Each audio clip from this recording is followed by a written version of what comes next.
Hello friends, আশা করি সবাই খুব ভালো আছো। আজকে আমরা ইংলিশ শেখাটা একটু অন্যরকমভাবে করব। প্র্যাকটিক্যাল লাইফের এক্সাম্পল থেকে শিখবো ইংলিশ। আজকে চলো ঘুরে আসি ইকো পার্ক, আর তার সাথে সাথে শিখে নেই ইংলিশে বেশ কিছু লাইনস। তো বন্ধুরা, আমরা বেরিয়ে পড়েছি ইকো পার্কের উদ্দেশ্যে। এই ইকো পার্ক ভ্রমণের সাথে সাথে আমরা শিখে নেব বেশ কিছু ইংলিশে লাইনস।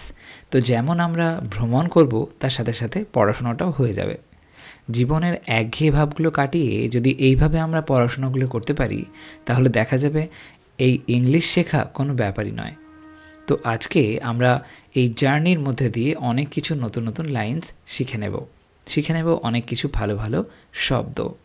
এই যে শুরুতেই আমি তোমাদেরকে বললাম একঘেয়ামি, এই একঘেয়ামি অর্থে আমরা বিভিন্ন রকম শব্দ ব্যবহার করতে পারি। তার মধ্যে একটা খুব ভালো ইউজফুল শব্দ হলো মনোটনি। ওকে, মনোটনি। অথবা যদি বলতে চাও একঘেয়ে, তাহলে বলতে পারো মনোটোনাস। ওকে, মনোটোনাস। আমরা বোরিং কথাটা প্রায় বলে থাকি, এই একই অর্থে বোরিং শব্দটাও কিন্তু হয়ে থাকে। তো যাই হোক, জীবনের সেই মনোটোনাস চ্যাপ্টারগুলোকে পাল্টে দিতে আমাদের তাই মাঝে মধ্যেই এরকমভাবে বেরিয়ে পড়াটার প্রয়োজন আছে। আর এই কথাটা আশা করি তোমরা জানোই, একটা খুব কমন লাইন আছে যে পৃথিবী একটি বই এবং যারা ভ্রমণ করেন না তারা একটি মাত্র পৃষ্ঠা পড়েন।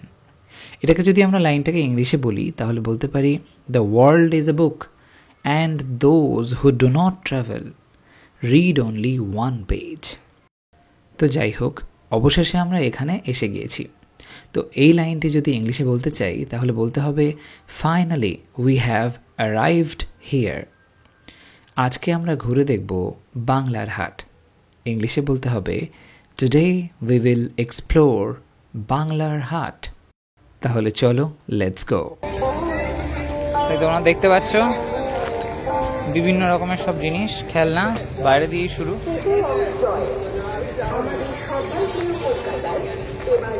বিশ্ব বাংলা শিল্পী হাট।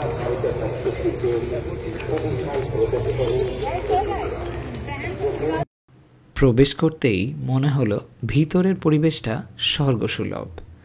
এই কথাটিকে যদি ইংলিশে বলতে চাও, তাহলে বলো as soon as we entered it felt like the atmosphere inside was heavenly। তাহলে এখানে লক্ষ্য করলে as soon as দিয়ে কিভাবে আমরা লাইনটা বানিয়ে ফেললাম। তো এখানে দেখতে পাচ্ছ চারপাশের পরিবেশটা সত্যি খুবই মনোরম। দেখো দেওয়ালের গায়ে কি সুন্দর সুন্দর সব ডিজাইন করা আছে। সো এই ক্ষেত্রে আমরা বলতে পারি there are artistic designs on the walls. There are artistic designs on the walls. এই জায়গাটা কিন্তু ফটোগ্রাফি করার জন্য শ্রেষ্ঠ। This is the best place for photography. This is the best place for photography. তোমরা যদি গেট নাম্বার 5 দিয়ে প্রবেশ করো, তাহলে তোমরা প্রবেশ করবে এই বিশ্ব বাংলার শিল্পীর হাটে। তাই জন্য এখানে আসতে চাইলে অবশ্যই গেট নাম্বার 5 দিয়ে এন্টার করো। এখানে তোমরা দেখতে পাবে অনেক রকমের স্টলস। তার মধ্যে এই শাড়ির স্টলটি খুবই উল্লেখযোগ্য। ভিতরে গিয়ে দেখে নিতে পারো পছন্দের কোনো শাড়ি এবং সেই মতন কিনে নিও। এখানে তোমরা আরও যদি দেখবে বিভিন্ন রকমের আর্টিস্টিক জিনিসপত্র আমরা দেখব, যেগুলো ছোট ছোট টেবিলের মধ্যে নিয়ে অনেকেই বসেছেন। ব্যক্তিগতভাবে আমি এখানে থাকাটা বেশ উপভোগ করলাম। Personally I really enjoyed being here. এই যে বললাম কথাটা ব্যক্তিগতভাবে, এই সেন্সে আমরা পার্সোনালি ব্যবহার করতে পারি। যখন কোনো কথা এমন বলবে যেখানে নিজস্ব ওপিনিয়ন বা মতামত তোমরা দেবে, সেক্ষেত্রে এরকমভাবে বলতে পারো। ঘুরতে ঘুরতে আমরা দেখতে পেলাম স্টেট হ্যান্ডিক্রাফটস মিউজিয়াম। খুব সুন্দর একটা জায়গা। ডেফিনেটলি এখানে এসো, দেখতে পাবে হাতের কাজের বিভিন্ন রকমের জিনিসপত্র এখানে রাখা রয়েছে। ভিতরে ছবি তোলা নিষিদ্ধ ছিল। ফটোগ্রাফি ওয়াজ প্রহিবিটেড ইনসাইড। এই প্রহিবিটেড কথাটা নিষিদ্ধ অর্থে ব্যবহার করা যায়। তো যাই হোক, এবার দেখো এখানে কত সুন্দর সুন্দর হাতের কাজ রয়েছে। ব্যাগ এবং অন্যান্য অনেক রকমের সামগ্রী এখানে বিক্রি করা হচ্ছে। এই ব্যাগগুলো কেমন কি রেঞ্জ আছে? 600। আচ্ছা, সবকটাই সেম দাম? না, इधर अलग 400 है, 300 है। আচ্ছা, হ্যাঁ, এটা হতেই পারে যে আমাদের কাছে উপযুক্ত অর্থ নেই, তাই জন্য হয়তো আমরা অনেক কিছুই কিনতে পারি না। কিন্তু তাই বলে শিল্পীর কাজকে যদি আমরা সেই সম্মানটা না দিই সেটা কিন্তু সঠিক নয়। তাই জন্য আমাদের সবসময় উচিত একটি শিল্প এবং তার শিল্পীকে প্রশংসা করা। Therefore, we should always appreciate the art and its artist. তো চলো ভিতরে যাওয়া যাক।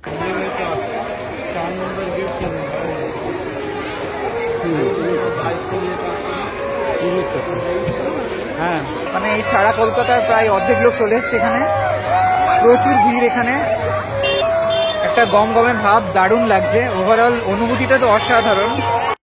এরপর ঘুরতে ঘুরতে প্রবেশ করলাম একটা সুন্দর গাছে ঘেরা জায়গায়। সেখানে গিয়ে মেসিরই মতন একজন গ্রেট প্লেয়ারের সাথে দেখা হলো। সে আমাদের পাত্তা দিল না। ইংলিশে বলতে পারো he didn't pay heed to our words. এরপর আমরা চলে আসলাম বাটারফ্লাই গার্ডেনে। বাটারফ্লাই গার্ডেনটা আমার এর আগে দেখা হয়নি, তো আজকে ইন্টারেস্ট ছিল যে ভিতরে যাব এবং দেখব সেখানে কি কি ইন্টারেস্টিং ম্যাটার রয়েছে। বাট এখানে একটা আমাদের জন্য মানে বলতে পারো হাস্যকর সিচুয়েশান ওয়েট করেছিল। সেটা কি, সেটা ভিতরে যাওয়ার পরেই তোমাদেরকে আমি জানাচ্ছি। Now the thing is that I was trying to look here and there and try to find out some types of butterflies, but the thing is that there was nothing. I was searching and searching and searching, but it was totally empty. I tried to zoom in my camera lenses, but sadly it didn't capture anything. আমরা চেষ্টা করলাম অনেক কিছু দেখার, কিছুই দেখতে পেলাম না। ক্যামেরার লেন্সের মাধ্যমেও কিছুই দেখা গেল না, কোনো প্রজাপতি দেখতে পেলাম না। তবে আসল ফানি ব্যাপারটা আমাদের জন্য ওয়েট করেছিল। আস্তে আস্তে একটু দেরি হয়ে গেল, তো যখন এসছি তখন অ্যাকচুয়ালি এটা বন্ধ হয়ে গেছে। বাটারফ্লাই গার্ডেনটা 4টেই বন্ধ হয়, এটা আমি জানতাম না অ্যাকচুয়ালি। সো টাইমটা একটুখানি এখানে একটু ওয়েস্ট হয়ে গেল। দেখি নেক্সট টাইম আরেকবার আসতে হবে। এরপর আমরা একটু হয়ে গেলাম দুঃখী। We felt a little bit sad. Anyway, এরপর এগোতে লাগলাম এবং আমরা তখন ভাবলাম আর নতুন কোন জায়গা এক্সপ্লোর করা যায়। দেখতে দেখতে চলে আসলাম এই জায়গাটা, যেখানে ছিল একটা সুন্দর ঝর্ণা। কি অসাধারণ যে দৃশ্যটা ছিল! What an amazing view that was. যদি এখানে আসো, এই জায়গাটা তোমরা খুব উপভোগ করবে। এখানে এই ভাইটি জলের মধ্যে হাত দিয়ে কিছু একটি খুঁজে পাওয়ার চেষ্টা করছে, হয়তো তিমি বা হাঙর কিছু, কিন্তু না, সে কিছু পেল না। এনিওয়ে, এরপরে আমরা চলে আসলাম এমন একটা জায়গা যেটা আমাদেরকে একটা অন্য রকমের থ্রিল দিল। এই যে শব্দটা বললাম থ্রিল, রোমাঞ্চ অর্থে তোমরা থ্রিল কথাটাকে ব্যবহার করতে পারো। উপর থেকে দৃশ্যটা ছিল অসাধারণ। The view from the top was extraordinary. এই যে উপর থেকে দেখছি আমরা, এটাকে আমরা বার্ডস আই ভিউও বলতে পারি। যখন আমরা অনেক উঁচুর থেকে কোনো জিনিসের উপরে লক্ষ্য রাখি, সেটাকে বলা হয় বার্ডস আই ভিউ। এনিওয়ে, নামার সময়ের অভিজ্ঞতাটা খুবই খারাপ ছিল। তো ফ্রেন্ডস, তোমরা দেখেছিলে যে ওটা আমরা উঠেছিলাম। তো এখানে আমার ইকো পার্ক অথরিটির কাছে একটাই মানে কমপ্লেন বলো বা যাই বলো, যে ওখানে এন্ট্রির সময় তো যা হোক করে একটা ওঠা গেল, কিন্তু নামার সময় সিচুয়েশনটা খুবই খারাপ ছিল। ওখানে বেশ কয়েকটা জায়গা ব্রোকেন ছিল, অনেকটা আলাদা রকমের অ্যাডভেঞ্চার হয়েছে, যে কোনো মুহূর্তে যে কেউ পড়ে যেতে পারে। যদিও সেরকম পড়ে গিয়ে খুব এমন কিছু হয়তো ক্ষতি হবে না, কিন্তু তবু ওখানে সিচুয়েশন এমন ছিল যে হাত পা কেটে যাওয়ার সম্ভাবনা কিন্তু অনেকটাই ছিল। লোহার সিঁড়ি একটা পয়েন্টে নেই এবং বেশ খানিকটা অংশ ভাঙা আছে, সেখান থেকে নামতে খুব সমস্যা হয়েছে। তো ইকো পার্ক অথরিটির কাছে আমার একটা রিকোয়েস্ট, ওরা ইমিডিয়েটলি যেন এটাকে ঠিক করে দেয়, আদারওয়াইজ অ্যাক্সিডেন্ট হতে কিন্তু কোনো সময় লাগবে না। বাচ্চাদের জন্য তো অনেক ডেঞ্জারাসই, এবং বয়স্ক মানুষের জন্য কিন্তু খুবই অসুবিধাজনক। এরপর এই স্থানটিতে যখন এলাম, দেখলাম ঝর্ণাগুলি অসাধারণভাবে ডিজাইন করা। These fountains are outstandingly designed. নিঃসন্দেহে এটা ছিল মন্ত্রমুগ্ধকর। No doubt it was mesmerizing. Mesmerizing শব্দটা মন্ত্রমুগ্ধ সেন্সে তোমরা ব্যবহার করতে পারো। এখান থেকে আমরা চললাম রেন ফরেস্টের উদ্দেশ্যে। সো আজকে আমরা ঘুরতে ঘুরতে চলে আসলাম এই হাতির পাশে। দেখতে পাচ্ছ হাতিটা আমাদের দিকে আট চোখে তাকাচ্ছে। আট চোখে তাকানো হাতি থেকে জিরাফ এবং ডিয়ার ইত্যাদি অনেক রকমের স্ট্যাচু তোমরা এখানে দেখতে পাবে। বাচ্চাদের জন্য এই প্লেসটা কিন্তু অসাধারণ, তারা খুব এনজয় করবে। So definitely bring your child here. এরপর যেখানে এলাম সেখানে ছিল শিল্পের এক অপূর্ব নিদর্শন। ইট ওয়াজ আ শেয়ার পিস অফ আর্ট। টেরাকোটার কাজ সহ এই অপূর্ব সুন্দর জায়গাটি তোমাদের জন্য অবশ্যই উপভোগ্য হবে।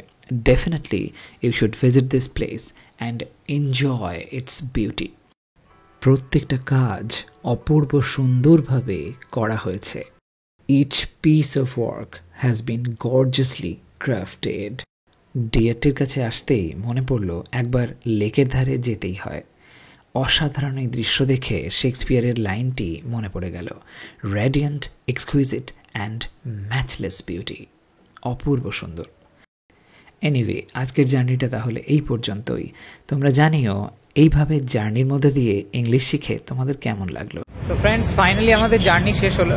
এনিওয়ে, তো আজকে অনেক হাঁটাহাঁটি হয়েছে, তো আজকে এটুকুই থাকছে। নেক্সট কোনো দিন আবার যখন জার্নি করছি তখন তোমাদের সঙ্গে আবার দেখা হবে। তো চলো, বাই।